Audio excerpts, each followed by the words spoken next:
Welcome to the Seller Roundtable e-commerce coaching and business strategies with Andy Arnott and Amy Wees. Hey, what's up, everybody? This is Andy Arnott with Amy Wees. And this is the Seller Roundtable Extra, and we're just hanging out today, Amy. We are. I'm excited.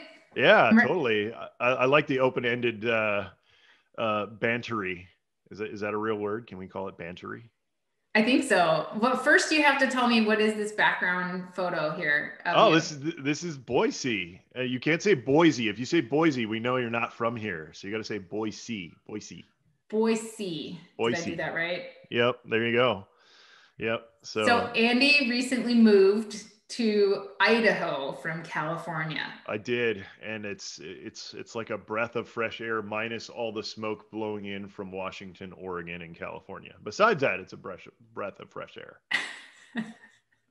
Yeah, the fires in California are really crazy right now, right? And aren't there some in Washington too? And Oregon, yeah. I mean, it's the whole West Coast is burning. There's some in Idaho as well, actually up north, but they seem to handle it better here. I don't know if they're more used to it or if they do more preventive stuff here, but I feel like they seem to be able to get it under control a lot quicker here. So I don't know. Yeah. That's enough amazing. Of the smoke. I'm just glad, knock on wood, that, I'm not having to evacuate for the third time, so.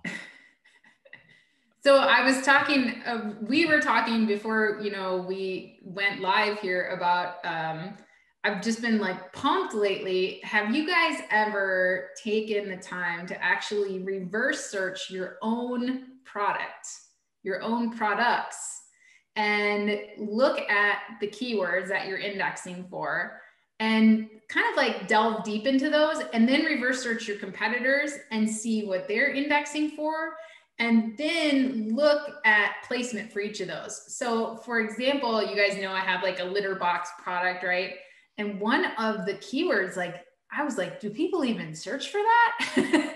It was super weird. So I looked it up, and sure enough, people do search for it. And I was on page 1, right next to my closest competitor right now. So, and my ads were showing up there too.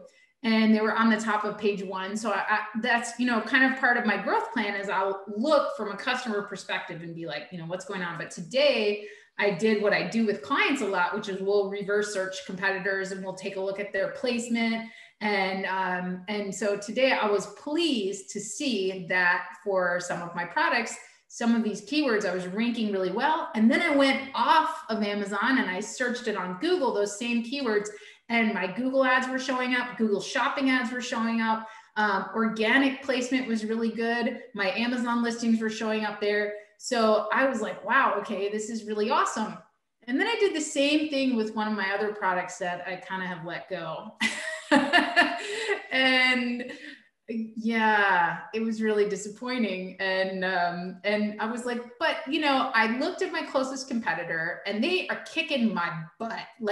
They are rank 1,000 out in patio. So they're selling 60 units a day and my product is better than theirs. And I'm like, what am I doing? I'm letting all this stuff just kind of drop off. And so, Rashida and I sat down today and we're like, we can totally do this. If we put the same effort into some of our other products, into this product, we can totally revive it. So we're creating all new PPC campaigns and really paying attention to those keywords. Do you ever do that, Andy? What's your give us all your secrets, ranking strategies? No, that is a great one. Is to do the reverse ASIN lookup. I also just like to use general SEO tools, right? So I always go and look at what people are searching for on Google and maybe integrate some of those into my Amazon listing. Also eBay. People forget about eBay. eBay is a e-commerce platform and they have an open API. So you can find tools that will give you free eBay keyword data. And also with YouTube, I use multiple sources to find my keywords because then you can really get, and then of course, you used a ton Answer the Public. if you go through all these different sources, you can really kind of take the 5 to 10 top phrases from all of those different sources. Some of them will be the same, right? So, if you're doing a dual insulated water bottle, that's probably a top 10 result on every, from every source. So, but then there's going to be extra ones in there that you may not have thought of that people are searching for. And a lot of times, on YouTube, it'll be a question, right? Same thing like answer the public. And so, you can kind of stuff your listing with that question and then give the answer to that question in the listing. Like, is your dual insulated water bottle keeping your ice cold? No. Well, guess what? Like, in other words, take the questions that people are asking about that product or even that subject and then wrap it into your listing. So by doing that, you get a couple of things going. Number one, you're probably going to rank better on Google itself because now that keyword is in your Amazon listing. Your Amazon listing has a high domain authority. If you don't know what domain authority means, it just means it's a trusted source, right? It's like if CNN or well, actually mainstream media, I don't really trust anymore, any of them. So, but anyway, if you put in like a trusted, Wall Street Journal or something like that, it's a trusted, quote unquote, trusted source. That holds more weight than, if I did, Andy's dualwaterbottle.com and tried to rank on that, compared to trying to rank on Amazon, it's night and day. So, domain authority is great on Amazon, and you can use that to your advantage in terms of ranking organically on places like Google, Bing. I've actually been seeing a lot more traffic from, I think it's pronounced Baidu, Baidu, the Chinese search engine, some more international search engines, things like that. So, definitely, some ways to get free traffic and free sales by using just some organic keywords that nobody else is really thinking about. Cool. Yeah. I mean, so we actually had Susan on the live. She asked, Amy, can you do a reverse search to show how you do it on a product? So I actually use Andy's tools for this. He has a tool called Pandora. And so I just put that in there and I just put in the ASIN. But there are a lot of, that's one of Andy's paid tools, but there are a lot of free reverse search tools, Susan. So you can go ahead and put in Amazon reverse search into Google and you'll find lots of tools, and you just put the ASIN in there and it will show you all the keywords that your competitors are indexing for or advertising against. That's where they pull the data, right? Andy, do they pull it from advertising campaigns? Generally, advertising. And then also, I mean, of course, Amazon doesn't share that, right? But through their various APIs, I mean, it's the affiliate API, which I think they've changed the name of now. So there's multiple different ways and ways of getting that data. Cool. Yes, I like it. So what else? The other thing too was YouTube.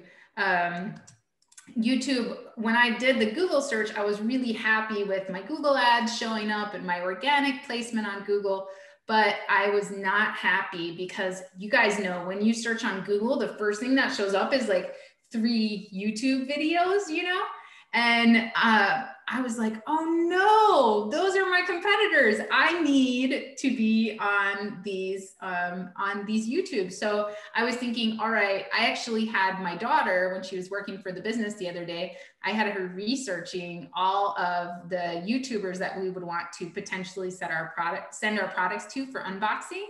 And then specifically give them those keywords that we want to be featured for. And then what I did also, I've had customers send in product review videos, and I discovered this on Pinterest, you guys. So no matter what your business is, if you're wanting to rank for certain keywords on Pinterest or Instagram or anything like that, hashtags work really, really well.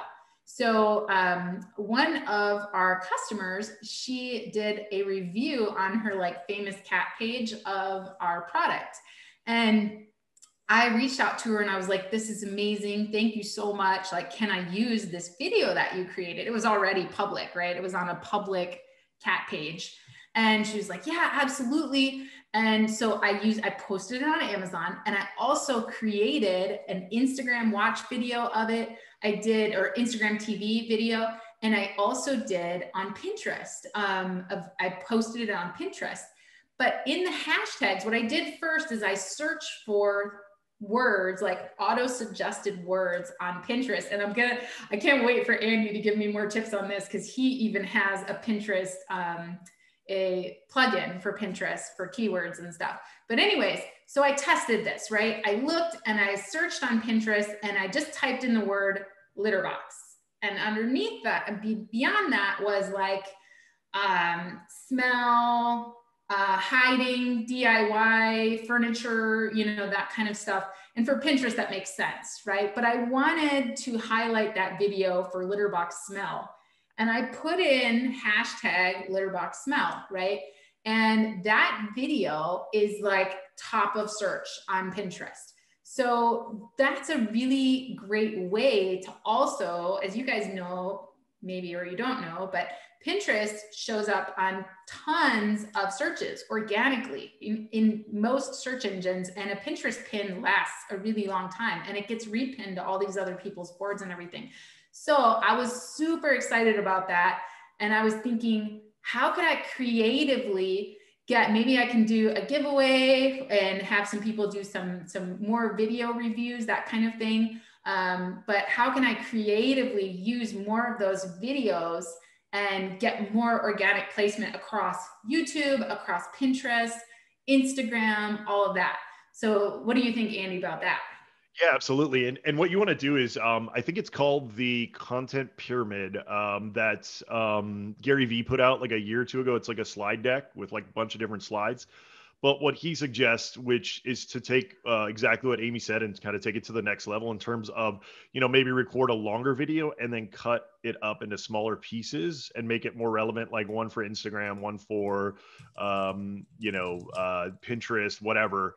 And then kind of, focus on topics, just like Amy was saying, like, stinky litter boxes, like, oh, nobody's really covering that. And if you title your video on YouTube, stinky litter boxes, and nobody else has thought of that, then when somebody searches that on YouTube, and a lot of people don't realize this, but on Google itself, if there's no video yet on a specific keyword, you will actually show up on page 1 of Google, sometimes even above a lot of other like really relevant websites.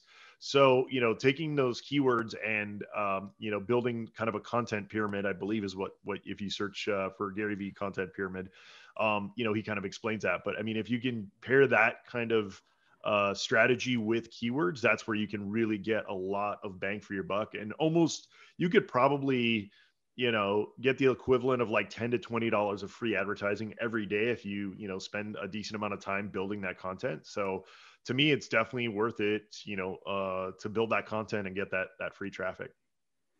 So Andy, Leonard wants to know how we go about managing our Pinterest and driving traffic to our listing and website. Yeah, so there's kind of, probably 3 different ways that you could do that in terms of Pinterest, right? So Pinterest is you spend the time manually to actually get in there and really interact with the platform, right? But then you're pulling yourself away from, other activities. Number 2 is you have a VA, kind of, you give them an outline, you give them kind of a process, and you send them out to do, maybe you're just hiring them an hour a day to, build content for you. So that's another thing you can do. Another way to do it is to try to, find some type of tool or automation to help you, with that. So Amy mentioned that I have a tool. It's been neglected though, so it's not working right now. And the reason for it is the Pinterest API team has just been impossible to work with. So if you work for Pinterest and you're listening to this podcast, please reach out to me, because I've literally, like, I even went to like the head of partnerships and he got back to me on LinkedIn, but still nothing's been done. So I'm getting really frustrated because I get tons and tons of people messaging me about or emailing me about that plugin and asking, hey, like, it's not working, like, what, and I'm just like, yeah, I'm waiting on Pinterest, they're still not getting back to me. So those are kind of the 3 ways to do it. But once again, Amy and I have talked about this a lot, but you need to know where your audience is, right? Is your audience on Pinterest? It is getting much more diverse in terms of, it used to be mostly, women, housewives, things like that, really on the platform. But now they're really trying to get more men into the platform, and it definitely seems to be working. We've also mentioned how Pinterest is, more of a search engine, and that stuff sticks for a little bit longer than a lot of other social channels. But my whole thing is like, I always say really depends on your product, right? If you have a very visual product, Pinterest might be a good one because it is a visual search engine, but you're looking at Instagram and Facebook, also great channels, but and I would say Pinterest is definitely middle of funnel too, right? Because it's not like people go to Pinterest to research. Like I always create boards for like inspiration of what I want to do, like creating, redecorating a room, or, and so I create that board for inspiration, and then I'll take that board and go and look at the store for things to buy. Like I literally, when I redid my kitchen, I pinned all these boards, and then I took that to the store to buy all the supplies at, Lowe's and Home Depot. And then I also gave that to my contractor to look at and say, no, I want my cupboards like this, and I want hardware like this. And so when you're using Pinterest for a funnel like you are, Leonard, you want to make sure that if you're driving them, number one, that it's something that's trending on Pinterest that you're starting your funnel with, right? And if you're asking them to leave Pinterest to go check it out, you want it to be something that's going to pique their interest, right? And then once they get there, you want to make sure that you have something that's going to keep them there, that they feel like is exclusive and awesome. Because otherwise, if they're just like, okay, wait, I've already pinned that, I've already saved it, I'm good to go. It's harder because Pinterest is more of a save and come back to this later kind of thing. Would you agree with that, Andy? Or yeah, absolutely. And I definitely agree that I think that is the overwhelming way people use Pinterest, right? Is to kind of come up with almost like a cluster of ideas, right? They'll go out and, say if they want to sell on Amazon, they go out and they, maybe find videos or content, and they're pinning in that one subject, matter. And that's actually why Pinterest is so powerful, is because it's kind of like, human curated, right? Whereas everything else out there right now, for the most part, is generated by either algorithm or AI, which is kind of the same thing, but AI is a little more advanced, a little less hands off. It's kind of building the algorithm, for you. So, that's a whole nother subject, which, by the way, we need to do. I'm going to see if I can reach out and get some AI people on, because, that's, to me, it's crazy. I mean, the things that have come out in the last even couple months is absolutely insane.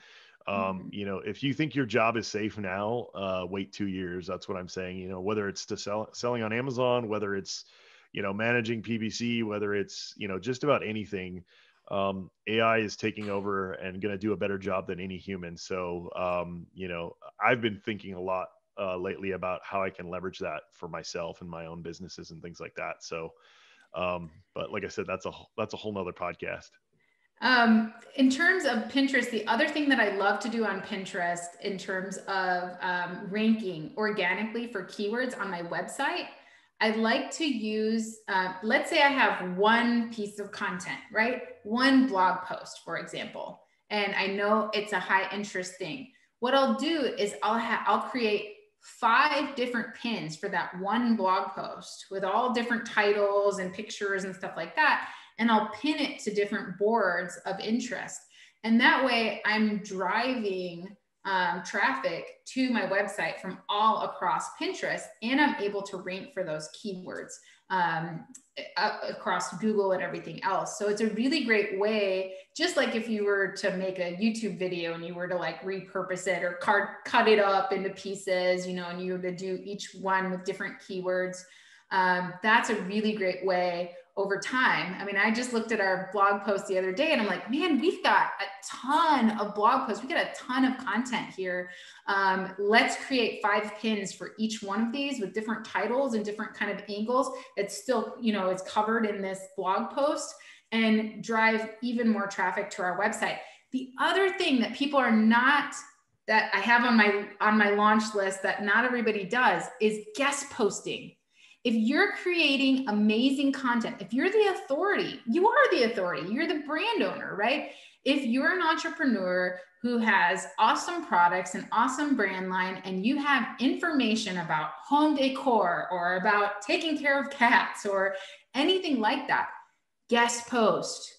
You can literally submit articles. So today I was searching for some topics, and I found a couple of really popular blogs that I would love to be featured on. One of them was like catalogical or something like that. And I went onto the blog and I started looking through the content, and on the bottom, it says, write for us, right? They're always looking for content. So that's something that you guys can do if you're wanting to drive even more organic traffic. I learned this, I was looking, like, it was something about the top 10 sifting litter boxes, and it was on like 3 different major blogs, and it was just written by a pet copywriter. So I could either hire that pet copywriter, or I could make my own list, include my product in it, and submit it to any one of these blogging sites. So really, you know, take advantage of media. Media is always looking for new contributors, new posters. So get out there and guest post, you know, because you could really be featured across, you know, so much internet traffic just by doing that. So mix it up with Pinterest, with your content, all of that, and it's really going to pay dividends. Yeah. So using those channels to build backlinks to your, to your e-commerce store. I mean, you can do it for your Amazon listing as well. Like I said, you know, domain authority works really well, but it also works great to, get people to your own website. So that's 2 different ways to do it. You know, you can go direct to your Amazon listing, or you can go, if you have an e-commerce, you know, Shopify, WooCommerce, whatever, you can go direct that way. But you can also, like, you know, have a combination of 2. You know, one of the other really cool things you can do is to reach out to a lot of these people. You know, Amy was talking about blogs. You know, you can do blogs and guest posts. You can do, interviews on podcasts or YouTube channels. And the other thing that's really cool that a lot of people don't think about doing is pairing that with like free product, right? If you go to, you know, a cat, you know, YouTube star, and you say, hey, like, I want to give you 10 free of, you know, XYZ. All I want is, you know, you to, you know, do a quick review of it. And then I will also promote it. And then that way it's win-win, right? So you're getting your products out there, but the channel owners also getting more subscribers and things like that, because now they're like, hey, you can win all this free stuff if you listen to this episode. So that's another really great way to do it.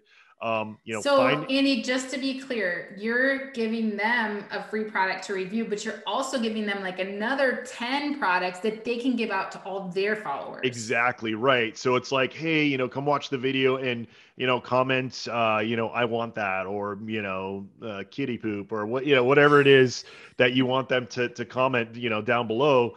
And then say, out of the people who are, here to watch the video and stay till the end, we're going to pick 10 people to send this to for free. And then, and then sometimes what can happen even when you do things like that is some of those people might be micro influencers who are watching that influencer, right? And then they post about like, hey, I found out about this cool thing. Here it is, or you can even reach out to the people who commented and, say, hey, can you, put this up on your social, or can I get some feedback on it or whatever? So a lot of these techniques you can combine and make it even more powerful by, kind of cross posting and using influencers and things like that.